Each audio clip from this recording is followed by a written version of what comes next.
Hashtag 235, Apocalipse, estudando as profecias. Eu vou começar aqui com uma nota. A Idumeia, que nós nos referimos acima no outro capítulo,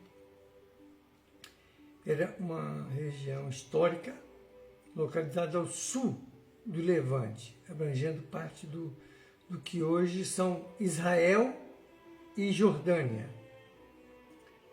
Originalmente habitada pelos Edomitas, descendentes de Esaú. A região passou a ser conhecida como Idumeia após a conquista pelos nabateus no século VI a.C. Olha, esta linguagem no Velho Testamento, da Bíblia Sagrada, é dita, como todos hão de concordar, de uma e duas coisas, ou do país particular que se chama Idumeia, ou de toda a terra debaixo deste nome. É exatamente o caso de Israel. Israel aqui é toda a humanidade. Quando nos referimos aqui ao Apocalipse, o significado de Israel não é o Estado de Israel, é toda a humanidade. Como se diz, este país virou uma Gomorra, não se diz isso? Não é aquela Gomorra antiga, e assim por diante. Olha, em ambos os casos é evidente que a linguagem deve ser limitada e significa toda a terra, né, quando falamos em Israel, porque o capítulo abre com uma dedicatória à terra, em toda a sua plenitude, ao mundo e a tudo quanto ele produz. Declara-se indignação do Senhor sobre todas as nações. Agora quer isto se refira à despovoação ou desolação da terra, num segundo advento, quer aos povos purificados, que haverão de purgar os efeitos da maldição do fim do milênio. A linguagem tem de ser indicada porque, depois de tudo isso, deve sair uma terra renovada para a habitação das nações dos salvos por toda a eternidade. 3 vezes é usado na Bíblia esta expressão: e fumo subindo para sempre. Uma vez, no profeta Isaías, capítulo 34, é o país da Idumeia, como figura do planeta Terra. No Apocalipse, capítulo 14, os adoradores da besta e da sua imagem, e outra vez no capítulo que agora estamos considerando, referindo-se à destruição da Grande Babilônia, e todas elas se aplicam exatamente ao mesmo tempo e descrevem as mesmas cenas. A destruição que sobrevém a este mundo, aos adoradores da besta e a toda a pompa da Grande Babilônia, aí pela altura da volta de nosso Senhor Jesus, o Mestre Jesus. O Apocalipse, capítulo 19, versículo 4 a 8, temos lá: e então os 24 anciãos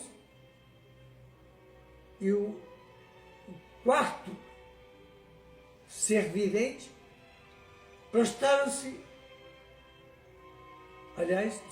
os 4 seres viventes, que são os evangelistas, prostraram-se e adoraram Deus, que está assentado no trono, dizendo: Amém, Aleluia.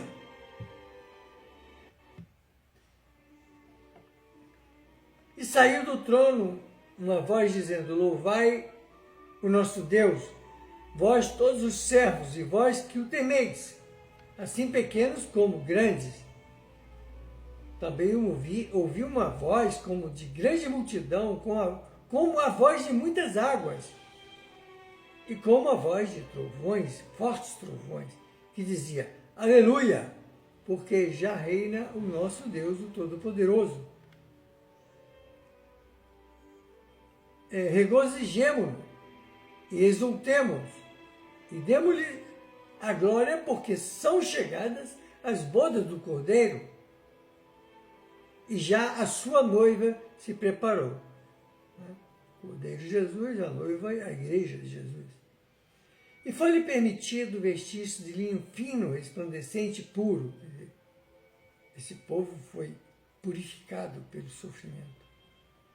Pois o linho fino são as obras justas dos santos. Bom, é uma beleza esse quadro, né? É a presença de Deus que ninguém mais vai duvidar. A presença de Deus, tão afirmada pelos verdadeiros cristãos, mesmo que os débeis mentais achem graça, e o Brasil está cheio de débeis mentais, infelizmente. Como há tanta gente boa, também há muitos doentes mentais. E estão por aí, em todos os lugares, nas ruas, nos ônibus, nas conduções, nos hospitais, nas escolas, nos elevadores, nos corredores, nas estações de ônibus, de trem, de metrô, em tudo que é lugar. Infelizmente, chega um momento que a gente acha que é o país dos débeis mentais. Mas aqui vemos um cântico de triunfo. O Senhor, Deus onipotente, o Pai, reina. É a linguagem altissonante deste cântico.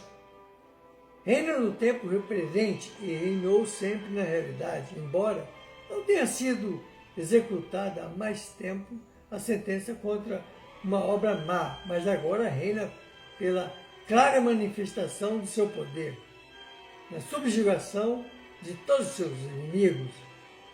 Não há mais tempo a perder, não. Agora é o bem ou o mal, é o Cristo ou o anticristo. Trate cada um de tomar sua posição. Não há mais tempo. Até Satanás já está avisado que não há mais tempo. Então diz o Apocalipse: alegremo-nos, porque vindas são as bodas do Cordeiro. Já a sua esposa se aprontou. Quem é a esposa? A mulher do Cordeiro. E quem são as bodas? Temos diante de nós um vasto campo de meditação material para uma exposição mais longa do que o permite o desígnio desta obra. Evidentemente, a esposa é o Cristo, a esposa do Cristo é a Nova Jerusalém Celestial, quer dizer, a igreja do Cristo. Isto é, mais intensamente focalizada no capítulo 21. Nós vamos estudar lá, que vemos mais tarde, mais adiante. E as bodas do Cordeiro são a sua recepção nesta cidade. Quando ele recebe esta cidade, Nova Jerusalém, que é a cristandade, os cristãos, recebe com a glória e a metrópole do seu reino. Por isso, com ela recebe o seu reino e o trono do pai Davi, claro, pela genealogia humana, né? Seria absurdo que Jesus tivesse nascido em Davi. Mas era para que se cumprisse as escrituras, para que o povo daquele tempo entendesse, como observou tantas vezes São Mateus no Evangelho. Mas como dizia, isto é um acontecimento designado pelas bodas do Cordeiro, que a relação matrimonial é muitas vezes tomada para ilustrar a união entre o Cordeiro, entre o Cristo, né? Cordeiro e o seu povo. É fato, já que há muito assentado, mas as bodas do Cordeiro, de que aqui fala o vidente de Patmos, aqui no Apocalipse, foi um acontecimento definido, que tem de acontecer num tempo definido. E a declaração de que o Cristo é a cabeça da igreja, como o marido é a cabeça da mulher, né? A igreja. São Paulo em Éfeso, capítulo 5, versículo 23, ele deixa isso claro. Vamos continuar na próxima hashtag.